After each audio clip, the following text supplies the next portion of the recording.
sisi vijana ni kwa nini unaona tunataka kulinda misitu. Tunajaribu kulinda misitu kwa sababu misitu ndio maisha yetu.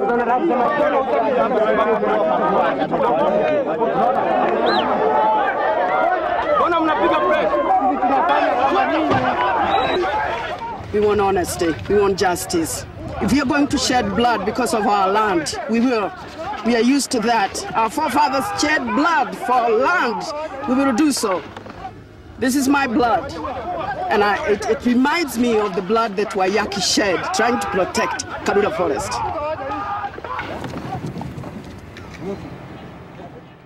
She is deadly serious about climate change and the Earth on her home continent of Africa. And this week at the UN Summit on Climate Change, Wangari Maathai is the winner of the 2004 Nobel Peace Prize. She says that in her country, Kenya, over 10 million lives are at stake, facing starvation.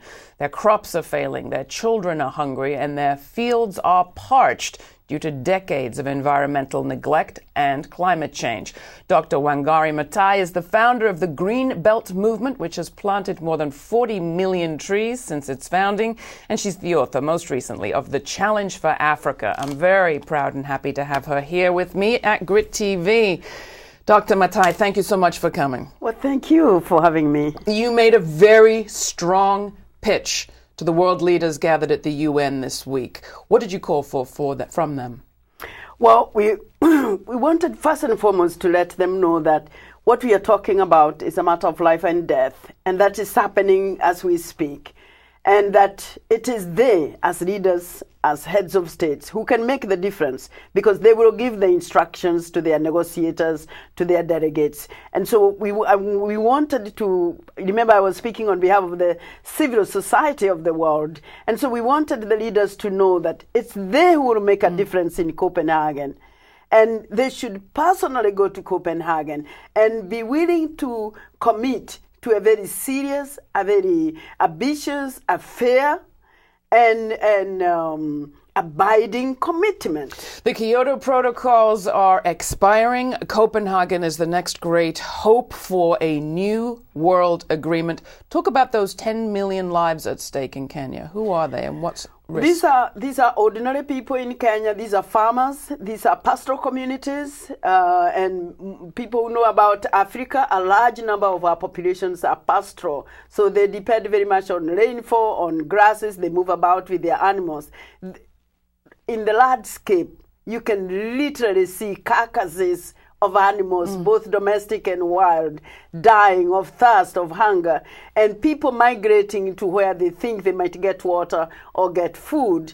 And the government announced that we have an emergency in the country. Now, as I said in my report, in my statement yesterday, it's not as if climate change has come today and has caused all this. This is partly because, as you know, for years, for decades, we have been calling governments to prioritize the environment. So what have you made of the response of government leaders? I mean, reading from Mr. Hu of China, they have made a pledge to reduce carbon emissions by a notable margin. What is that? Well, I think that was very encouraging to see these governments, because remember we have been saying that even governments like China, which can claim that they have just come on board, they're an emerging market, they should be given the right to also develop, like many other industrialized countries developed using fossil fuels.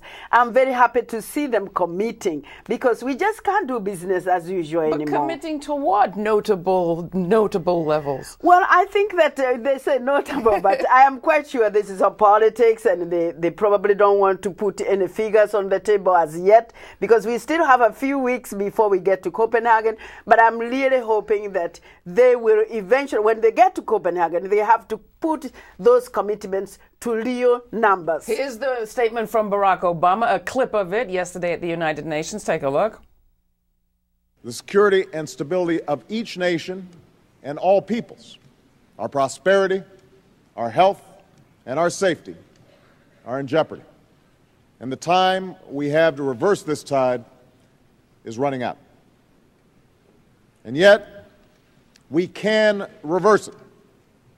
John F. Kennedy once observed that our problems are man-made therefore they may be solved by man. The notable thing there is the relationship that the president makes between prosperity, health, and security. That's thanks to you.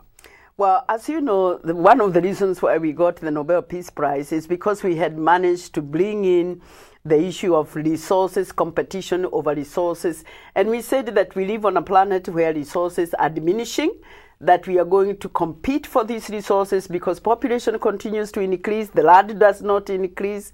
And we said as resources diminish and as we compete for these resources, we will fight over them.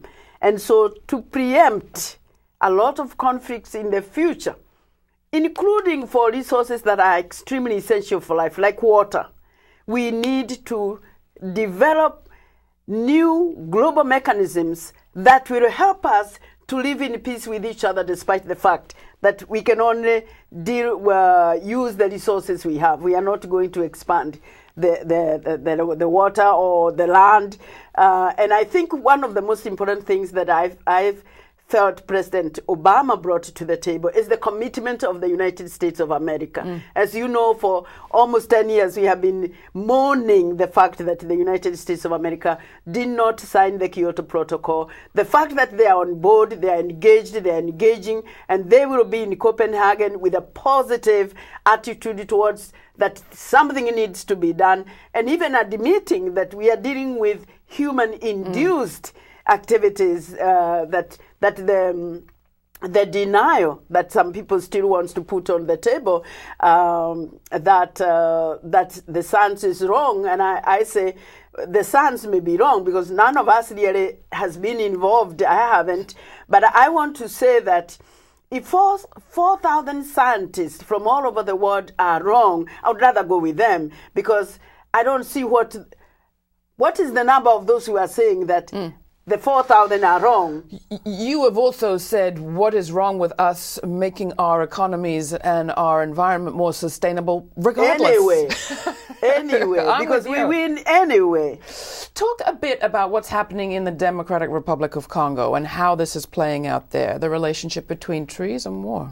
Well, as you know, I'm Goodwill Ambassador of the Congo Forest, and I have been trying to raise awareness on and to join many people, including here in this country, avoided deforestation partners, and several senators like Senator Kerry, who have been very supportive of the fact that now it has been established by the scientists that 20% of the greenhouse gases, especially carbon, is coming from deforestation and forest degradation. So we really can't afford to ignore the forests. And in Africa, the Congo forest is by far the largest. It is the second largest in the world.